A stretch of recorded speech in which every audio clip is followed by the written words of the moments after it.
In this video, we're going to be talking about lease option. Lease options are an interesting product. They come in and out of favor depending on the real estate cycles, with them most commonly being seen when the market is going through a transition, either a transition up or a transition down. One of the more interesting things about lease options is that they seldom look the same. One person sets up a lease option program one way, and another person sets up a lease option program a completely different way. And both of them are legal, both of them are valid. However, some of them have some advantages and disadvantages, and we're going to go into that during this video. So in my 2 decades or more of real estate, I've set up quite a few lease options, more than most agents that I know of. However, not as many as some agents who specialize just in lease option. For me, it's always been a transparent 3-part process. The transparency is important because without the transparency, you run into the number one problem with lease options. Lease options often get involved in lawsuits. Usually this comes from the fact that the people were not clear up front as to what the future price will be. For me, that transparent process starts with a 3-part process. Part 1 is the lease option agreement. So the lease option agreement states generally how much you're going to pay for the lease option and how long your option period is for. That option period means that the seller of the lease option will not be able to sell the property to anyone else during the time of your lease option period. And for that, which is considered a consideration for the right to control the property, you being the only person that can buy it, you're paying a price for that. The option you pay for that up front is called your option fee. Let's go over some numbers to give you a clearer picture. Normally, when you purchase a property, you'll have 20% down unless you're using some type of down payment assistance. When you're doing a lease option, you generally have to put down 20%. When I do lease options and set them up, I usually have you put down 5% of the purchase price as a lease option fee. That 5% of the purchase price as a lease option fee will be enough security for the owner, the seller that owns the property at the current time, to feel that you're really invested in the purchase. Yet at the same time, if something comes up and you're not able to exercise your option, it's not going to wipe you out financially because you're not going to get that option fee back.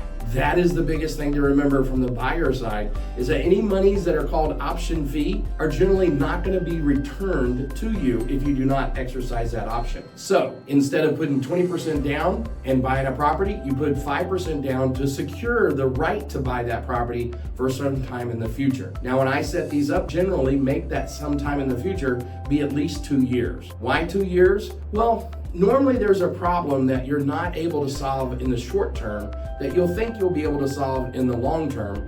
And the long term sometimes takes a bit longer than you think it will. What do I mean by that? Well, let's say you're going to graduate and go from student doctor program into being a doctor. Well, that internship might last longer. You might have to do extra credits. You might have to stay a little bit longer before you get plugged into the new job. So that would really mess you up if you had set a short option period. So if you go 2 years, you generally have enough time in order to exercise that option. If you have bad credit and that's why you're doing the option, then you might possibly be able to repair your credit in 2 years, but you might not be able to do so in only 12 months. So I like to see at least a 2-year option period. Part 2, we include a residential purchase agreement. This is the key part about not getting in a lawsuit later on. We write a purchase agreement that has a fixed future price. So we're not using any formula, or we're not using any kind of appraisal being done in the future, and you get into squabbles over who picks the appraiser and whether the appraiser was fair, or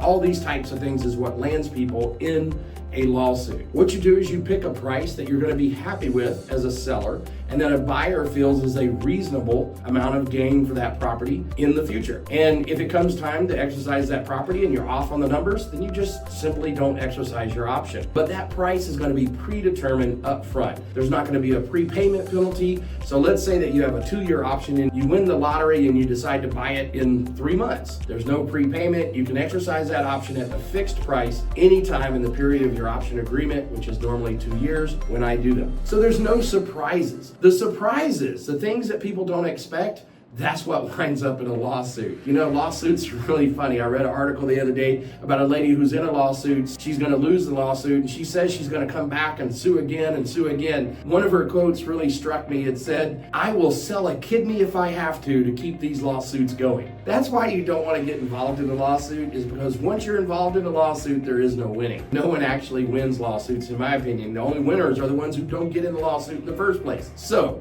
use a full RPA right up front, just like any other purchase, and say, in the future, when this option is exercised, it's going to be under these terms, the terms of this purchase agreement. Part 3, the lease agreement. So the lease agreement is a standard rental form. It basically says, here's the rules for being a tenant in our property.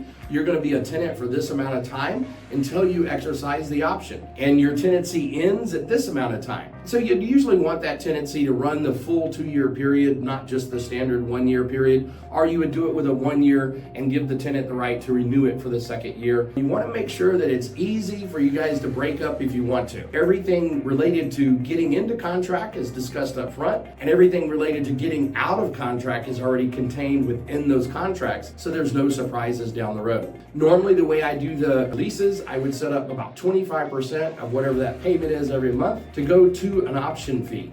So you're going to have an option fee on a monthly basis and then an option fee that came up front. So let's give you a real live example of this. 4247 Orpheus Circle in Rancho Cordova. This property is listed right now at $700,000 for its price today or 2 years in the future. So you can buy this property anytime between now and 2 years from now for $700,000. It's a 4-bedroom, 2-bath, 2,400 square foot, new construction home, newer construction home. It's in a neighborhood where buildings are still going up. It's got nice new parks. It's a great area. You might not be able to afford that house right now, but you, for something in your life will change and you'll be able to bring in more income. Maybe you're getting ready to get married and bring somebody else's income into the picture. Maybe you're graduating and going into a better job like an attorney or something like that. You feel that 2 years down the road you'll be able to afford this, but you don't want to give up building equity and you don't want to give up all of that rent money, 100% of it during that 2-year interim period. What we have you do is you put down 5% as an option fee. I use the word down, but I'm really hesitant. Every time I say that,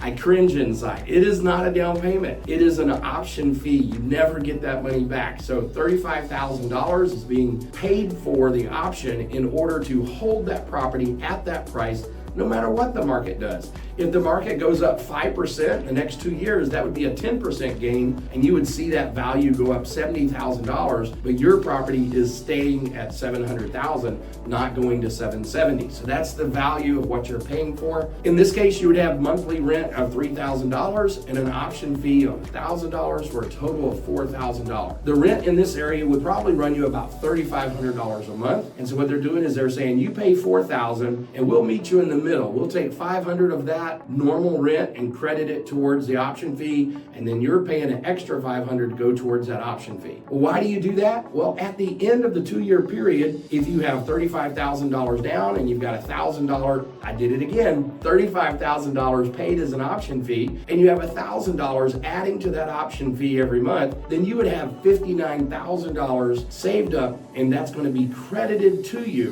when you exercise that option. Now, many lenders, not all lenders, but many lenders will use that as your down payment. So it will either come to you as money directly off the purchase price, or it will come to you as a credit from the seller counting towards your down payment. You're going to need to discuss that with your lender to see what type of programs allow that. That's the plan. You pay money down now to secure the property, and then later on you have a chance to buy the property no matter what the market has done. Meanwhile, you get to live in the house, treat it like it's yours, and really enjoy the act of home ownership even though you do not own the home quite yet. That's my story, and I'm sticking to it. We've done this numerous times for many people. You just want to make sure that you have a pretty strong chance that you're going to exercise that option. I would say if there's any one negative about lease options is that a lot of people don't exercise the option, and then it leaves a bad taste in their mouth when they don't get that money back. But if you know that right up front and it fits your situation, which it doesn't fit everybody's situation, but when it fits your situation, then this is a great program. Maybe you're coming into town on a contract and you're not sure how it's going to last. This might be a good program for you. Maybe you're looking at today's real estate market and you don't know what the economy is going to do.